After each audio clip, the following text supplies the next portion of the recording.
Hi guys, welcome to the second part of this video. So the second part of this video is literally just talking about supporting each other through this.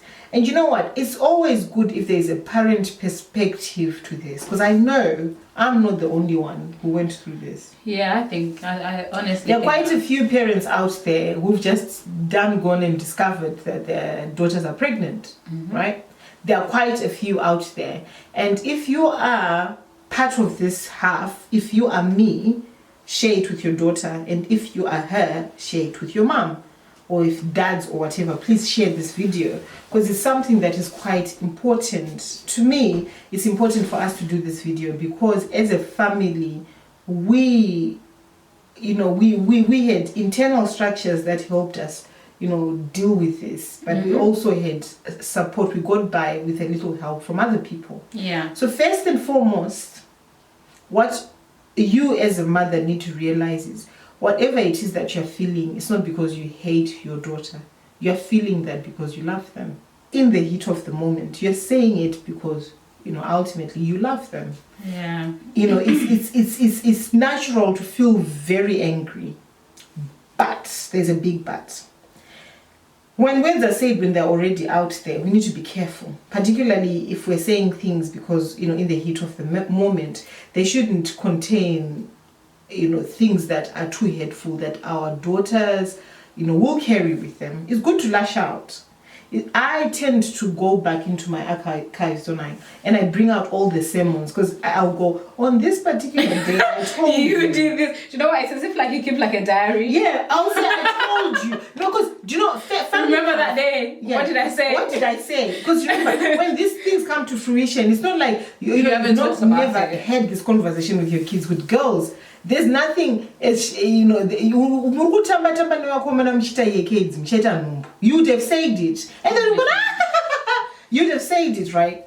You'd have said, you girls, when you meet these girls, please do not be having unprotected sex. Do not even be having sex. Yeah. Just greet them. You'd have said all these things.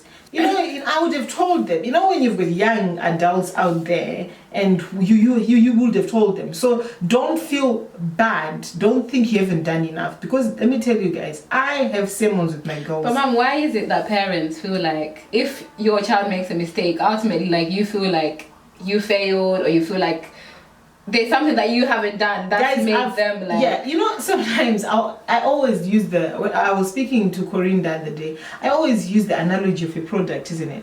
Your kids are your products, right? So when you have a product, a prototype or an original of anything, you just think my product is the best. So if your product is defected and a bit... defected, man. Yeah, and a bit promiscuous, you're like literally like, I didn't bring that product there. Or you're thinking, maybe I didn't perfect the product enough before it went on the market, type of thing. So you're disappointed because it's of your making. So you're thinking this is part of me, and you're seeing them, struggle so much that it is quite hurtful. But the point I'm trying to make here is, no, it's okay to be disappointed, to be angry, but not for too long, right? So if what I did, I say to you, I know I've got a very good support network. I don't have too many friends, but I've got such a small circle of friends who are very non-judgmental. Guys, when you're in this space, particularly mothers,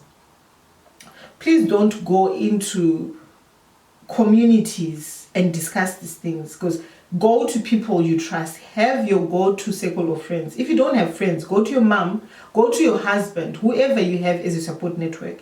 Talk about these things. I'm lucky. I've got a group of friends. I've got 3 friends, very close friends, and all of them gave me very different perspectives to it. One of my friends had literally gone through the same situation a year before, and her perspective on it was very calming. One of my other friends is literally heaven sent, because she is very, very organized, very calm about the whole situation. When I spoke to her, there were tears, there was, use your friends as an outlet. The last thing you want to do, because there's, your daughter, after all this has been said and done, still needs your support. But one thing that I think we forget as well, that as much as we do what we do, we go to our parents like, oh my God, I messed up.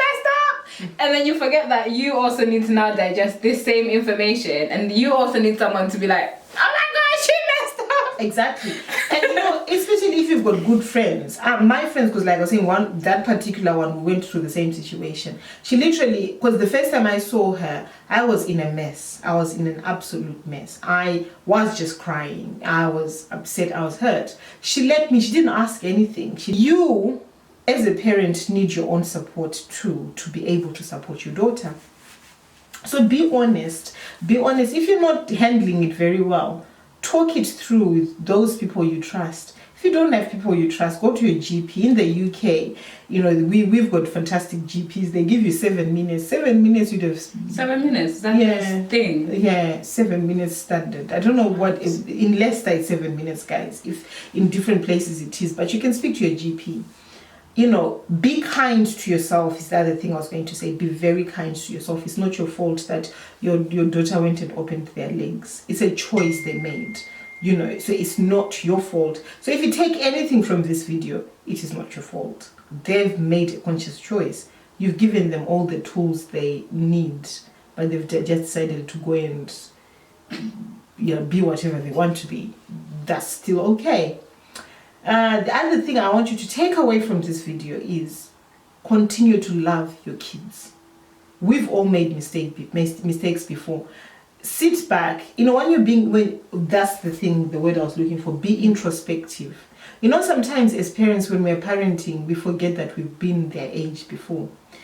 Go back, rewind to the time when they were their age. I realized that, you know, when I was Mercy's age, I had 4-year-old.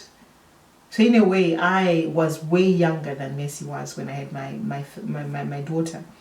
So in a way, parent practically, parent realistically, we've been there, we've done that. Some of you have been lucky that probably, you know, you've not just gone and be pregnant straight away. So also be human when parenting. Realize that mistakes do happen. And when everything has been said and done, when you've dealt with your feelings, when you've dealt with everything, regroup and support your daughter, because, you know, pregnancy is challenging. So they need you more than ever. This time is the time that they need you. So be there for them. They need to feel that support. So when you've dealt with all this crap, and it will continue, it's a cyclic. Sometimes, you know, for the first trimester, I was literally worse than Mercy. My hormones were all over the place. I would wake up in the morning and I'll be like, I'm good today. Today's going to be a good day. And I'll just go, for crying out loud, I'm going to be a grandma in it. You know. So it's cyclic, or, you know, so deal with it, and you'll come out fantastic in the end. We're okay now. Everybody knows what they're doing. It's happening now. I'm going to be a grandma to a girl, a boy, whatever it is God is going to give me. I'm ready for it now. So that's that about that. And also do things that you enjoy together. You know, Messi and I, we like watching YouTube of certain people. And we laugh about that. You know, that's our thing. Go back to basics. Do things that you enjoy doing together. Keep on doing that. Keep the love going. Don't focus on what is happening right now. Because, you know, when the baby comes, I think everything becomes beautiful. You know, you forget how the baby came into the house. Yeah. So that's the old advice I can give to you. And apart, you know, if you're a prayerful person, pray about it. Look for divine guidance. You know, if you are one who does yoga or whatever it is, find your relaxing space, and don't forget to be you. I know I'm going to be, you know, getting a new label, which is grandma. I'm going to be grandma to some person in a few months yet, but we don't forget who we are to each other. I'm still Mercy's mom. She's still my daughter. And my daughter is having another daughter or son or baby, isn't it? Then we are looking forward to that. So still maintain your individuality, your identity, and your roles as well. Ultimately, I'm still Mrs. Mom, even though I'm going to be something else in a few months. Right, so that's that. And we're so happy to do it, because everything to us now everything is a first.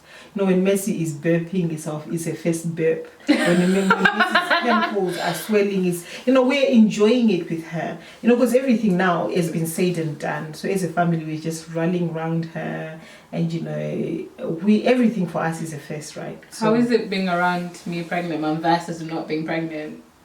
Nothing really has changed. It's just that now your tears are a bit thicker. Her tears are thicker and they just come thick and fast. Messi will cry for anything and everything. I can cry on cue. She cries a lot, guys. It's very difficult to deal with, And it's not like Messi's not depressed. No, not depressed at all. I know the signs of depression. I'm in this industry, I know. So I wouldn't let Messi suffer, because I know there was one Snapchat who really got upset with me. Yeah, there was on my last upset. snap. Okay, I'll address you right now. I am not an ignorant parent, guys. People who know me personally, there's some people here who know me. I'm not ignorant. I know the signs of depression, and I will not let Messi suffer with depression and not support her. But Messi attention seeking is attention seeking. Depressed? No. Messi will cry for belts. I want to tie a belt and she cries over that. Or she will cry because she's made a very unrealistic list of what the baby requires and she cries over that. She'll cry for Nando's. She is just a crier. And Messi has always been that. She's a crier. She's one who's very in touch with her tears. But, we are getting on. And thank you very much. We get on by with all the love you guys give us. Yeah, this is the end of our video. Yeah, I hope you guys could pick a thing or two from this conversation with mum. This video, a thumbs up, comment down below, and of course subscribe to this channel, and then I will catch you guys in my next video. So bye guys. Bye.